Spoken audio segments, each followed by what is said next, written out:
kind of popular, and a lot of people enjoy part one and part two. And I wrote part three to kind of close out the whole scenario with that, so the fans and man enjoy it while I've been doing some other things. But Hellraiser Honey 3 is just me going back to some of the roots that I started writing in urban fiction and people liked it. I kind of moved on to do some other things, but I did finish that and I still had some other stuff for people that's really into urban fiction. I still got a few things for them. Yeah. Can't hear you now. Can't hear you, Unique. Can't hear you, bro. Can't hear you, Can't bro. hear you. Can't hear you, bro.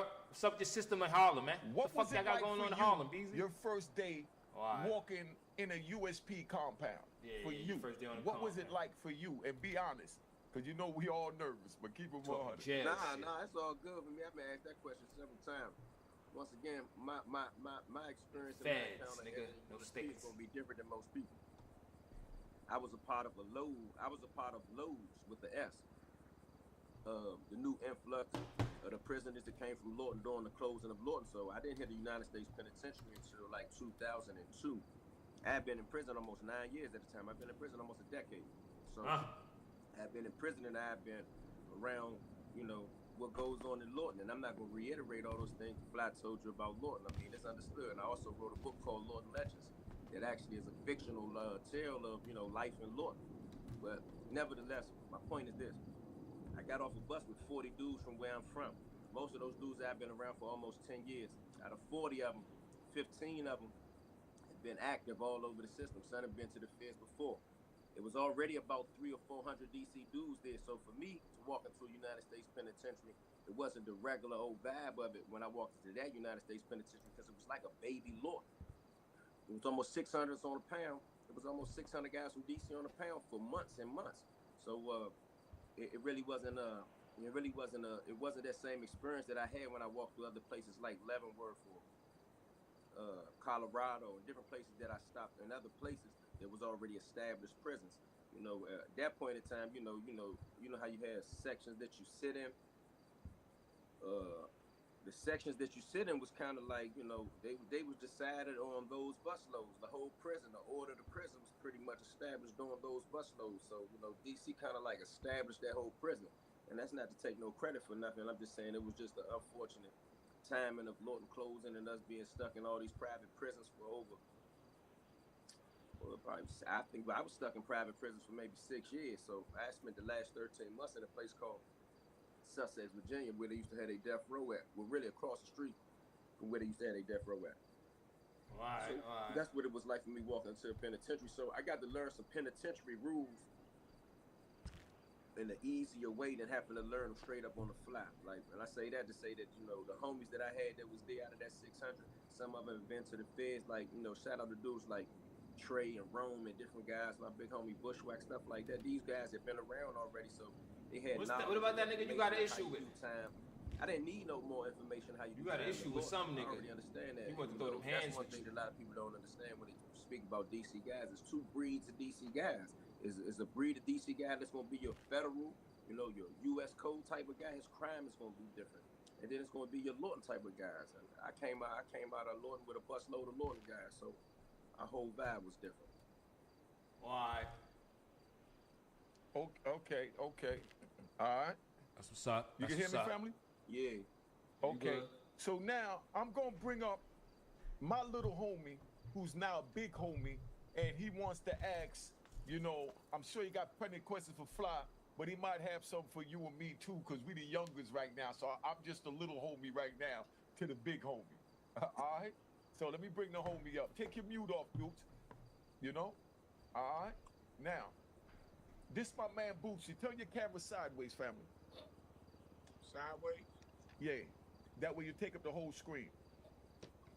Just turn your phone sideways. Sideways, brother. There you go. There you go. Now you just learned something. That's my brother Eon Williams right there. He Got younger that than me. Boosie tone party. Yeah, exactly. There you go. Salute. All right. Salute. Yeah, that's family. So that's the brother Eon right there, our brother, and that's our uncle right there. That's our godfather right there. That's No the doubt. big homie. That's the general, Khalid Mujahid. You know what I mean? AKA Fly.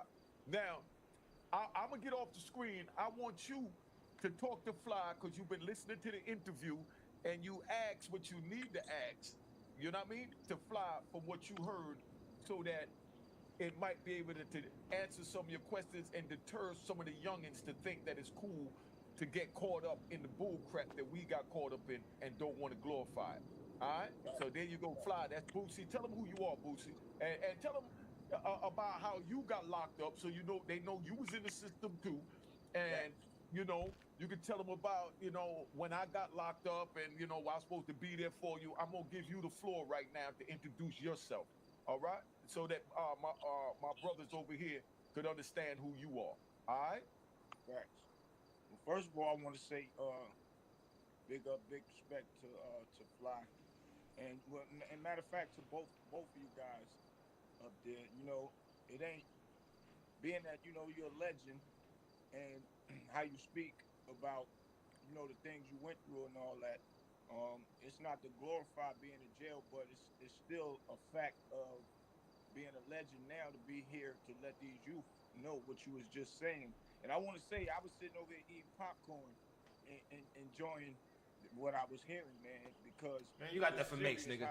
How you say Got that for Mace, Beasley. Rely on you just to get a case and just to take a black strong man down. So I want to give thumbs up to that, and thumbs up to the homie that he said he listened to Unique. He wouldn't have never even let Unique talk to him if he didn't think Unique was, of sound mind, the same as his, and a person that he could learn from. So big ups to that.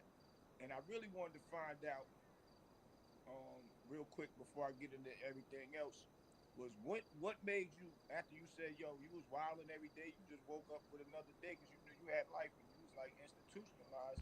I want to know what made you say, yo, I got to stop this shit. I got to fight to get out of jail, man. That's what I want to know from Fly. Can you know what happened, brother? Let me tell you what happened to me, man. In 1995, when they scheduled me to go to trial, right?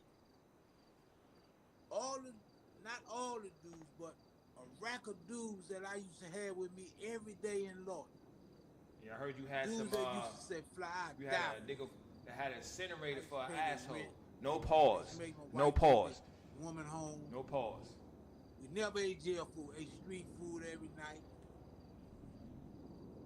The ones that smoke, I make sure they smoke. The ones that drink, I make sure they drink. I used to fight for them dudes.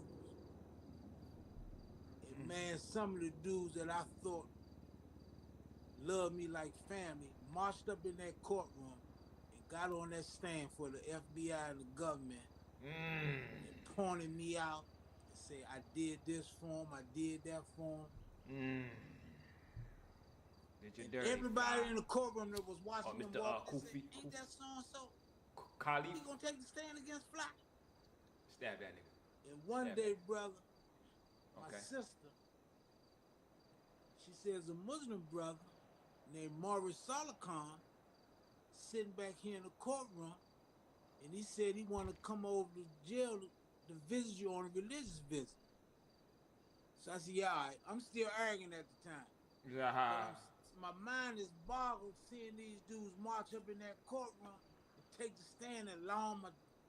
One dude said he was my right-hand man, so my daughter brought my answer heroin in the pussy. I told my lawyer, subpoena his visiting record, man. We've got to prove that this dude is lying on my family. Make a long story short. The Muslim brother came over to jail to see me. His name Maurice Salakhan. He got his own organization, but they do stuff for political prisoners, like Mumia Jamal. And he said, man, you're so high profile, a lot of people been studying you and watching this case. And they want to see, why is the government coming after you? He was so profound and so prolific. Okay. And so articulate the way he was talking. Right. And this is why they come after Malcolm X. This is why they come after What? Mandela. That's why they come after Huey Newton, the Black Panthers, George. Okay. They hate brothers with power. We know that. So he said, it don't make no sense that these people coming after you and you've been in prison since 73. Yeah. You ain't been on the street. Like since Larry Hoover. You'd have been in there His since second visit, You know Larry. I said, brother, what do I need to do to become a Muslim? He said, you have to take your shahada. He said, but that's not my reason for coming to see you. I said, man, I think I need to become a Muslim because that gangster lifestyle ain't working for me. What? The way them dudes came in there on me, man, that I thought loved me, man. We come out the dirt together, and them dudes come lie on me like that, lie on my DC family. niggas told you. DC I said, I need niggas. to change my lifestyle. That's a fact.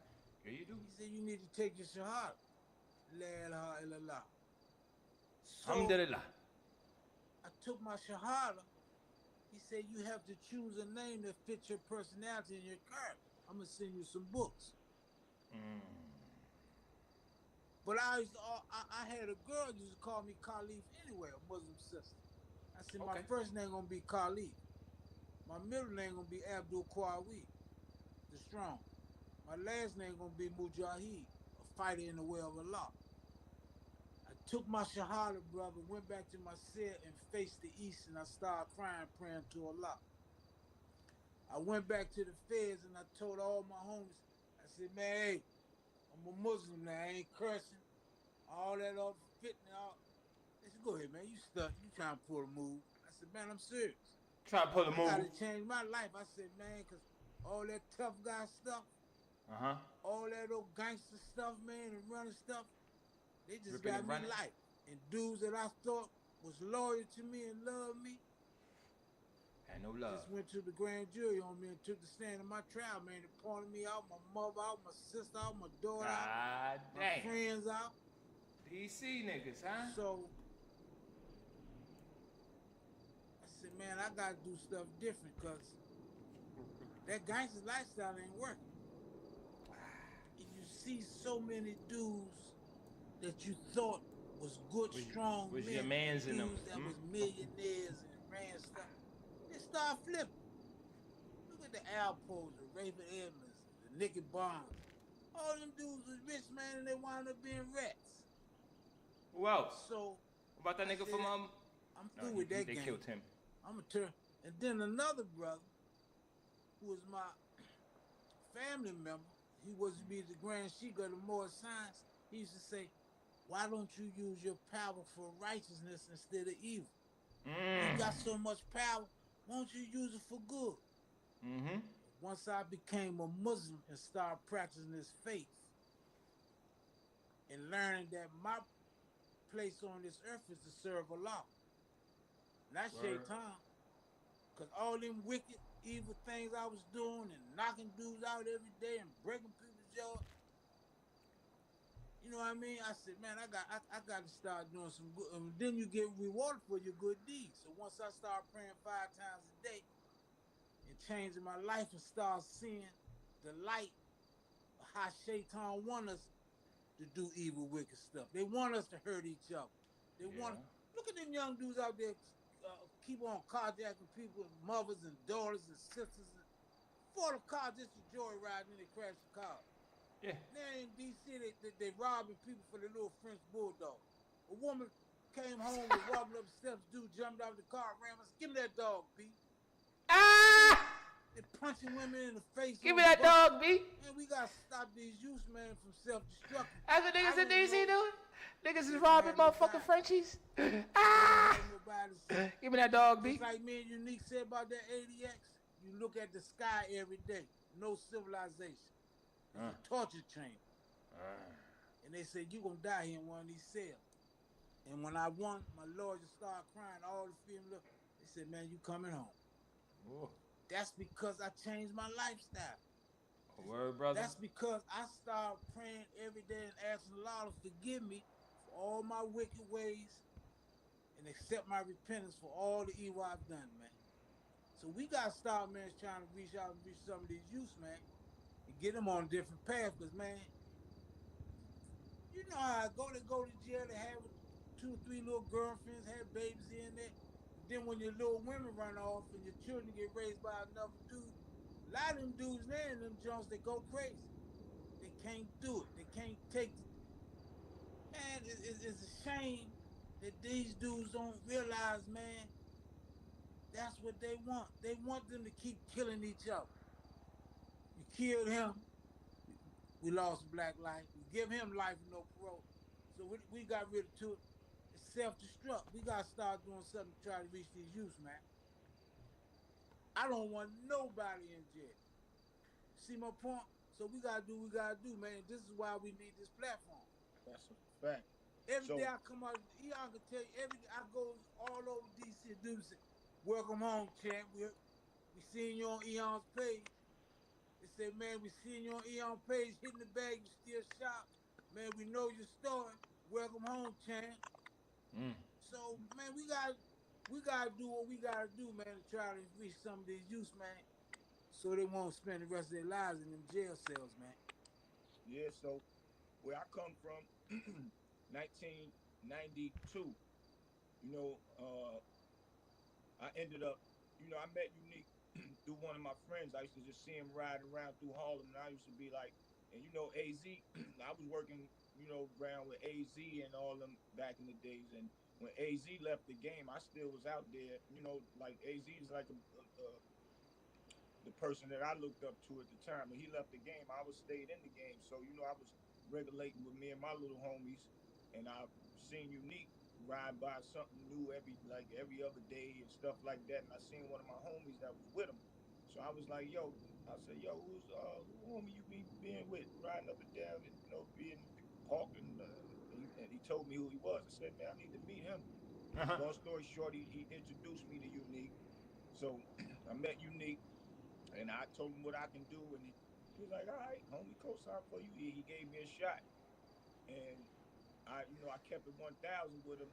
Go back, normally niggas will disappear with the money, all kind of story. But he realized that I was about my business at a young, early age, and so we continued making moves together. And there was one particular time something had happened to the money, and I'm just giving this story real quick to show, uh, back then how we had loyalty at young age and wasn't doing all the crazy killing each other stuff. So I didn't know how to tell them that the money got messed up, $9,000, and and my normal routine was to be there in a couple of days, and I wasn't. It was about 2 weeks, and I got my nerve up to go to him like a man and say, "Yo, man, the money got fucked up, but I'm gonna take care of that."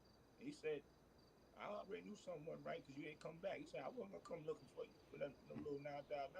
He said, but as long as you make it right, then we good.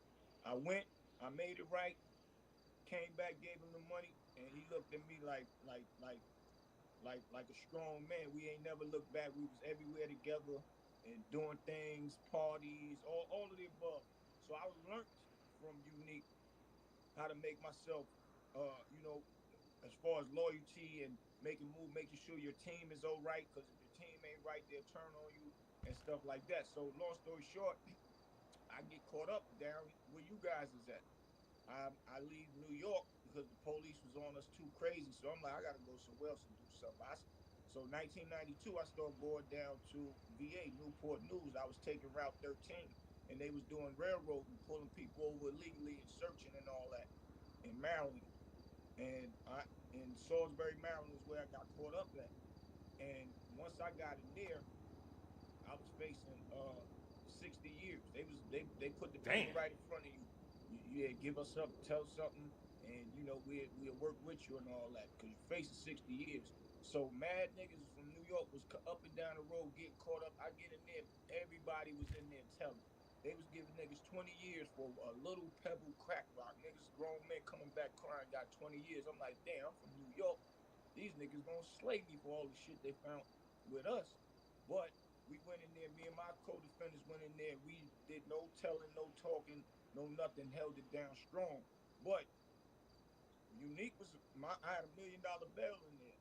And I Damn. had my mom, my brother and them get up with Unique and tell him to come to my mother's house. I need to talk to him.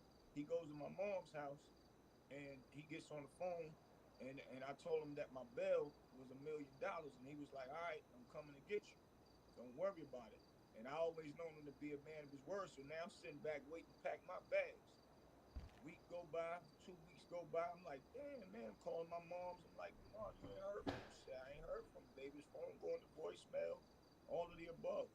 Um, so one of my homies get caught up on Route 13 and coming there that I grew up with, and I see him in there. I'm like, So we talking. It's about a month now. And he was like, yo, man, that's messed up. What happened to your bro Unique? I was like, what you mean? What happened to him? He's like, man, the feds jumped out on that nigga and snagged him. I'm like, that's why this nigga ain't come. Wow. So I end up having to, stay. I said, I just laid on down and just waited to go to trial. So I go to trial, I take a jury, I take a judge trial. Because by law, we didn't sign no paperwork for them to search the car. So I'm thinking a judge gonna abide by the law. Nope. They ain't want to do none of that. That judge knew we was guilty before we was even sat in that courtroom, that he was sending us back. So I ended up in Jessup in the cut. So I was down your way in the cut, and I got 5 years from it. When you was going to trial, I was getting out in '95. So I went and I got out and I moved. My mom's had moved back to North Carolina, so I started going to North Carolina, and I got back up with Unique while he was in there. So what I did was hold my brother down the whole 26 years he was in there after I got back in touch with him. And that loyalty thing is what make us powerful. And what's going on right now with the youth is no more loyalty is above. The snitch game is the end thing now to do. And people don't understand. Most of them understand, well, if I get locked up, I got to get these cars, money, girls. If I get locked up, I just find somebody to tell on. That's embedded in them now. And the big homies to these little guys out here are just somebody that probably got a good fight game but no smarts. So they following the big homies that don't have no smarts, and they just a thorough person out here and sending them on dummy missions and got them doing dumb stuff. Because what you just said, I always tell niggas, like, if you the head of the Bloods and you got so and so amount of dudes with you, you know how much more money you could get by sending them to do the right thing. For instance, a party, get some flyers together. You got 10, 15 dudes, each one of them can bring 10, 20, 30 people. You charge the 30, 40, 50 at the door. Everybody out passing flyers out, they'll start generating some money. And then their mind will be somewhere else. But nobody is thinking like that. And half these dudes don't even know the law. So when they get in there, they mind and their mental is messed up. So what I'm about to create right now is a program that will teach these kids their the constitutional law. And and I know a lot of lawyers that I knew was in doing interns and they was in college and stuff like that. I'm about to start calling them out. Why y'all not coming teaching these kids? We don't need y'all to teach them everything you learned in college. We know you went to college, spent money, and you got to get paid and all that. Because they'll sit around and watch their homeboys get money and wait for them to have to call them to get them out of jail, or one of their sons, get their sons or daughters out of jail instead of doing something once a week at a community center and teach these kids these First and Second and Third Amendments, because that's another thing how the police is killing the kids, because they thinking they ain't doing nothing wrong when they start arguing and fighting back. But if the police pull up on them and they know how to say, yo, I got freedom of speech, you can't search my car, and they know how to spit it back to them. And if they learn to just put your hands behind your back, don't never fight, more of them gonna come. It eventually is gonna turn to something, they shoot you and kill you. You handcuff, beat you down, now you're dead. Just put your hands behind your back. We got to create that type of system. Put your hand behind your back, get in the car, know that you're going to be on, it's going to be a lawsuit if they violate your rights. Don't give them a chance to say obstruction of justice, you was resisting arrest, and all of the above. You don't have to give your ID if you're in a passenger seat if they pull the driver over. You don't have to say who you are at all unless they have articulable, reasonable of suspicion to think you did a crime. If you ain't do a crime and you wasn't driving no car or you was out on public property, you don't have to give no ID, and you tell them I don't want to answer questions, period. And these lawyers need to start passing their cards out so kids know that they got a lawyer on standby as well. So I'm gonna do something I got a spot down here. We're getting ready to do something like once a week, and I'm gonna show them videos of these police, how they violate people, so they can learn and see how it actually happens. And with these guys that do cop watching, and they talk to the police and tell them, I don't have to answer your questions. No, I don't got to show you ID. The kids need to see this. So at least some videos a week, and then have them study their First, Second, Third Amendment, so they know how to talk to these police, and it'll reduce our kids getting killed out here, man. So that's another thing that I'm starting to implicate with what me and Unique doing. Because when Unique first started, he was doing good, and he came home full blast and trying to push his channel and pushing it. He was getting good numbers, and then I said, bro, we gotta go take him to a high platform. And my thing is, take my brother to a high platform. I'm not gonna hide it if I got the insight. Let my brother get back on his plateau, because once again, now my brother and I didn't have my YouTube page up yet, and I was already on Queen's Flip, and I was did about 500,000 views. If I had my page up, I would have been straight. So I took the insight I had and gave it to my brother, and he went up there, and I'm like, yo.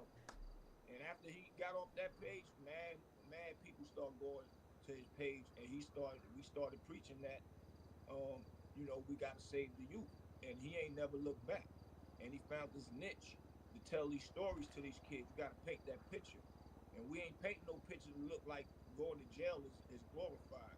We ain't painting no picture that selling drugs is the thing to do, because it's not. And another thing, when you were saying about how the police is on you so bad that they'll do anything to get up there and lie and send you to jail. And right now, as we speak, I'm going through a situation. They violated my house, came in, threw bombs in there, all of the above, just because they wanted a person. They seen me speak to him and shake his hand. And it was the ATF, and then they utilized the regular Raleigh police to come all the way from Raleigh. I don't even live in Raleigh. I don't even hang in Raleigh like that. I don't even hang in Durham. Like, I go there if I got something to do, but mostly I'll be in my house, and I've been in my house. And they came all the way in my house and took me downtown. I'm like, what the fuck am I doing in a car for a federal charge? We've been stopped doing that knucklehead stuff, but they took me down and asked me about this guy and asked me, did I drive in his cars? And I'm thinking it's a federal case. I'm like, he don't got no cars. And they was like, so you ain't never seen him? I'm thinking it's flyboy cars. Every time I see him in some hoopties and stuff like that. And he owned stores and shit like that. He used to tell me, and I'm thinking he fronting that he got it like that. But he was just a homie from the hood. And he'll see me and hit me up here and there. And then he might say, all right, I'll talk to you later. I don't talk to him and see him in a month or 2 or 3 weeks. But they said, oh, so you don't see him driving no cars. And they pull out a camera phone and flick it and show me it with a picture. Nothing in my hands. It looked like I'm walking away. And they was like, so you don't know that van? I said, yeah, I know that van. But what that got to do with y'all busting up in my house, man? Mind you, I told them I want a lawyer before I even sat down in that motherfucker. And they still want to start asking me questions. So I tell them I don't. So what? What that van got to do with me? And then they said they was watching them since September, and they ran across me in January talking to them. That's against the law. You can't put no, and they put a tracker on me. You can't put a tracker on nobody. I'm not in the hood. Ain't no nigga screaming my name that they get work for me and all the above. So how y'all even got a tracker? They came in my house with a warrant.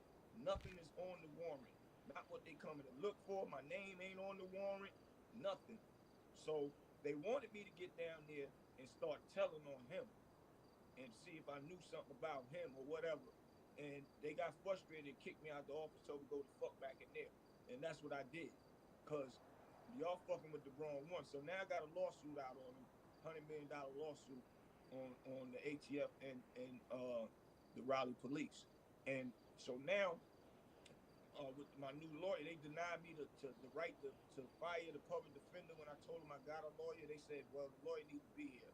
No, it don't. If I say I want to fire him, you let him go right here, judge. But now it's been 8 months. I ain't even talked to this lawyer a one-on-one about nothing. I don't have a motion to discovery. I have nothing. I don't, and now my name ain't even in their docket as a new court date. The lady told it to me out of her mouth, the DA, when to come back on the 8th, but it's not in the system. And I've been going to the system. I've been going to the clerk of court. I've been staying on their ass about this case. I'm still not in there. They added new charges, which they ain't supposed to after 4 or 5 months.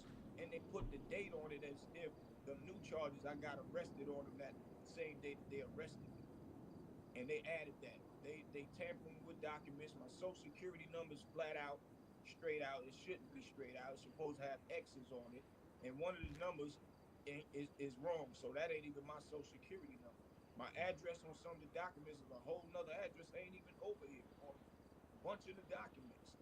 So now I guess they know that I'm fighting back, and they seeing that whatever they was trying to do, I ain't going for it. So I don't know at the end of the day what's about to happen because I ain't even on the court document. I'm gonna go in there the day that she said come in there, but it wasn't I didn't it wasn't said to me in front of the judge, so it ain't on the record. And mind you, I forgot to say I was supposed to go to court December 1st so my lawyer could come in because I ain't use a lawyer from this city. I use a lawyer from somewhere else because I know they all sticking together around. I'm not going for that because we going to trial and I don't got time for no lawyer that want to do cop outs. We not doing no cop outs. So my December 1st I was supposed to go. They pushed my court date back to November 27th. That lawyer ain't contact me or nothing. They sent it in the mail. It wasn't certified mail, nothing. What if I ain't checked the mail? It could have got lost in the mail. Then I would have got a bench warrant, and I'm out on $100,000 bond. They would love for me to get locked back up. Only reason why I knew was I went to see my probation officer, and she said, "Okay, everything is good," because I don't really do that. I don't smoke. I don't get high. None of that stuff. So now, and I paid all the money up. So really, I'm on probation to be on there trying to get off early. So she told me my court date was the 27th. I went to the clerk of court, got that paperwork, and it said the 27th when I was supposed to go on December 1st, and nobody contacted me. So now I'm seeing they trying to snake and railroad, and I'm only saying all this so these kids that is listening, pay attention to your case because they'll try you. And don't do all that talking. Just do more being active in your case. And when I went there to the clerk of court, it damn sure was the 27th, and it had my regular 2 charges that I've been having for 4 months on there. So then when I go back another time, I see extra charges up there. And they didn't know that I had papers already with the regular 2 charges with the dates on it. And it's showing that they tampering with the paperwork and trying some slick stuff, man. So yeah, bro, you absolutely right. We gotta fight for these kids because they not knowing the law and they going in there getting messed up. Hold up, Boosie. Go ahead, Fly. I say something. Man, you are very intelligent. You know the law. And whatever you do, don't go in there with no lawyer that ain't gonna do what you tell them to do. Facts. You know what I mean? You got a man. See, that's how me and Eon be talking. Eon be saying, "Fly, I know the law. Facts. I know my rights. I ain't gonna let them do anything to me." Man, I'm glad you with Unique, man. Y'all gotta stay on top of each other. You said something, man. That's the key and one of the main principles that I live by now. Loyalty. Facts. If you don't have loyalty, man, from those that you embrace, those that supposed to be in your circle, you ain't got nothing. Loyalty. Me and Nasir, Wayne Perry, we used to talk about that every day. Wayne Perry. Loyalty, man, is the key to survival. Cheers, toast the crime, the crime, the crime, the crime, the crime.